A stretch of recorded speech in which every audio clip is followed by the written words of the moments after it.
Naglomi at kung ano-ano nga palang pinaggagawa namin ngayong araw mga kapugay. Ay ari matatawag kong kapirasong trail-trailan laang. Ngayon yung masasaksihan ng talaga namang husay ko sa motor. Hindi man lang pinatuon ng paa ko kahit anong lalaki ng ahon na yan. Doon din nakuha nga sa sarili ko. Yan na!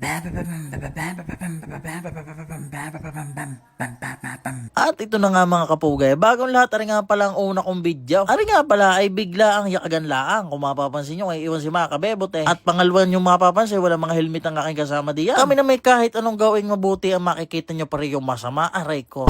And then karni nga kami sana yung maglulumi lang. Ano ba't nagkayakagan din sa likod ng bahay ng Kuya Igme? Hanggang sa nagdiri-diretso na at napasarap na sa batuhan. Ay ako naman ay naghilmay. Gawa nang ako ang vloggers, baka sabihin akong pasimuno. Yang mga yay, sinabihan ko na.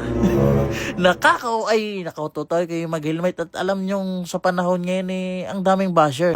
Hindi na yung delikadong isipin, yung basher na laang. Let my back ko, aring napasarap nga lang kami tunay na maghahanap lang sa dyan ng lume ay napapunta na din sa mga gubatan at samahan nyo kami kung saan kami muna manonood. Teka, ako nga pala ay first time sa Garne kaya kailangan ko muna magpakitang gilas. Yan na! Hop! Una pa lang yung mga kapugay, ako yung wag niyong pulat. Ako nga ay first time sa tunay na buhay. Gusto kong sabihin na hanga ako sa mga napapanood ko sa TikTok na talaga naman lintik pala yung iniaahon na yun. Ngayon ko lang napagtanto na talaga namang hindi pala madali. At akala natin sa video, ang baba ng iniaahon at lusong nila. Yung pala ang taas noon sa personal. Kagaya ng narating namin nga rin kung mapapansin nyo, tanaw, ang dagat. Ay di kami nagkayayaan na puntahan iyon. At ari na mga kapugay, nasa dagat na nga pala kami. At pagpunta nga namin din hindi lang ari nasaksihan namin dahil meron pala din sa may tabihan na lumihan. Iyon ang talaga naman binabala kanina pa. Hindi ko alam kung ano ba nakakasakop din kung bagong silang kalatagan ba o ano man, pasensya na ho. Talagang hindi ko alam kung saan kami nanuot. At gaya ng sabi ko mga kapugay, sa likod-likod lang kami ng bahay dumaan. At pagkakain naman namin minasilip kami din sa tagiliran ng lumihan. Pagkakaganda rin tingnan. At pagkatapos na may sumibat na rin at ari naman ang aming pinuntahan. Mamumundok daw ng biglaan. Ako po, ibit na dito kami sa dagat. Ari nga pala ang tinatawag na kalatagan, boardwalk na talaga namang lintik ang iginaganda. Pwede kayo mag-prenup ng inyong mga syota kung ramdam nyo kayo na sadya. Ay pag hindi, wala tayong magagawa. Alam mo na.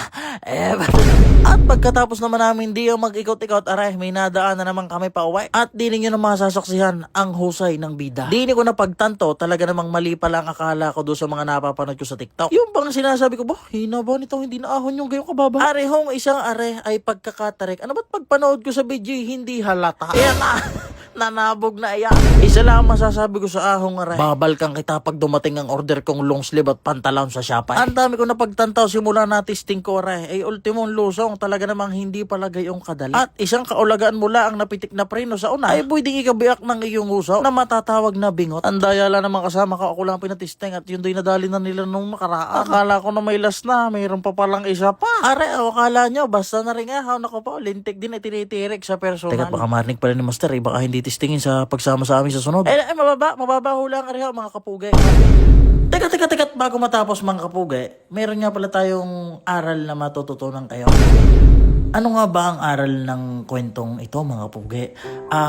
Dito sa ating kwento ay talaga namang masasabi mo na di baling may utang ka, basta maging masaya ka lang. Huwag mong isipin ng utang. Isipin mo kung kailan tayo magti-trail. At kati-trail mo, hindi mo namamalayan na yung utang mo pala ay nagtatagal na hanggang sa makalimutan na ito ng inutangan mo at wala ka ng utang. Hindi mo na kasalanan yun. Ay paano mga kapugay, hanggang sa susunod na lang ulay na matututunan nyo ha. Love you.